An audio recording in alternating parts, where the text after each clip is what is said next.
Sure, I mean, one thing I'll give them, I hated it, but simply because I'm a history buff and history enthusiast. But for instance, when I took my wife to the cinema, she liked it. So the music was good, also because, I mean, they reused the same music from 2000, which was already a hit, so great. The cinematography was nice. The Naumachia was kind of fun to watch, I guess, the, recreated naval battle. Of course, the fact that they had sharks in it, it's kind of weird that they should have put crocodiles, if we want to follow the sources, and hippos. Sharks existed, though. The Romans did farm them in the coasts outside of Rome, so there's that. Before, because people have been saying, oh no, sharks didn't exist in Rome, that's nonsense, they are mentioned in the sources. Whatever. But yeah, as I say, I mean, the battle is crazy because that battle happened 300 years before. Like, nothing makes sense from a historical standpoint. They even have a medieval trebuchet. Put all of that aside, and you're not a history buff. I don't know why you would be clicking this video and watching my channel if you weren't, but let's say you weren't, or you want to take your fiance and she or he are not history buffs, they're going to enjoy the film. So I think the film is fine as a movie. Problem is everything else. In that time, the film emphasized the spectacle of the set pieces and the battle sequences.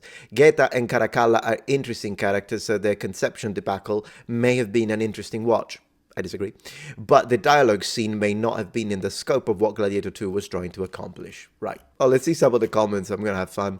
Let's see. Oh, Ridley, says Jordan. What did you do? Just one punctuation mark is sufficient. This turkey is akin to Deadpool desecrating Logan's corpse for 2.5 hours. Man, this guy really didn't like it. Movie lover, it's a funny premise that the last twin out was the first conceived and therefore the rightful heir. Obstetricians everywhere would have issue with that. I think they would have chucked it up to our ancient Roman people, didn't know what they were talking about. This movie totally bored me and I'm an action fan. Good cast though. Yeah, okay, so if you take the actors separately, Denzel Washington, of course. Pedro Pascal is literally everywhere. To make a movie about Coke, non-sponsored, he will be there.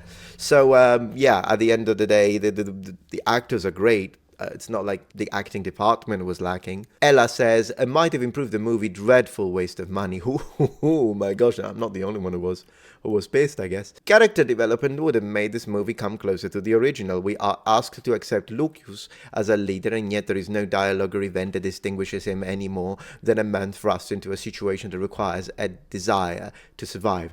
I absolutely agree with her. Not to mention there is a scene, the one where he goes into the sanctuary, whatever the heck it is, tomb in honor of Maximus Decimus Meridius, with, of course, everything written in freaking English. English, not Latin. It's funny because they went as far as putting instead of a U for Maximus, they put the V. So I'm like, ooh, wow, so Latin. And then everything is in English. In English, talking about immersion killer. If you have never seen the original, you are missing the character development that made Maximus the leader that was needed.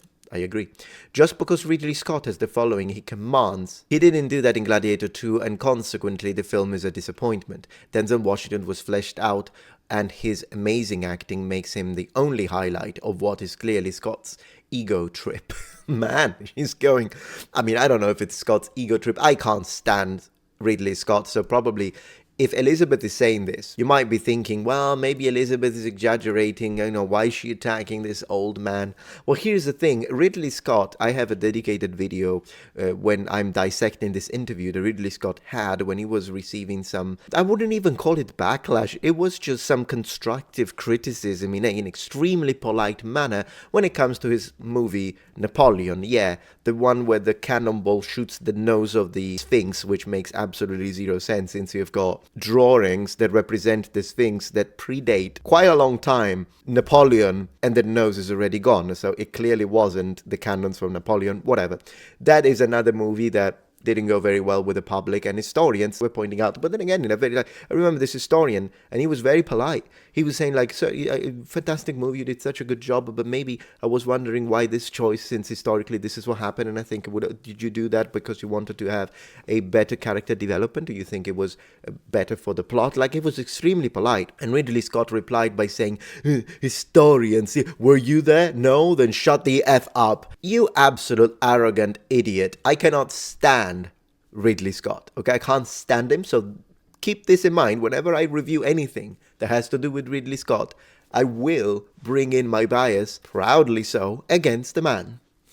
So there is that. But it's possible that that's why she's saying that, because Ridley Scott, in a couple of interviews, was extremely arrogant. I mean, why he was pretty much saying all historians are worthless and their work is nothing. I don't think in matters of history, not in matters, because he could have said, hey, I am the movie maker.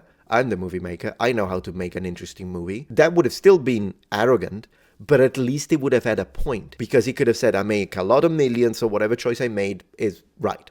Great, I'm not going to argue against that. He knows how to make a movie. Now, I can find the movie boring, but if the movie makes a profit, whatever. But the problem is that he specifically said in matters of history, he said historians don't know what the heck they're on about because they weren't alive at the time, whatever, whether it be the Middle Ages, whether it be classical antiquity. So shut up.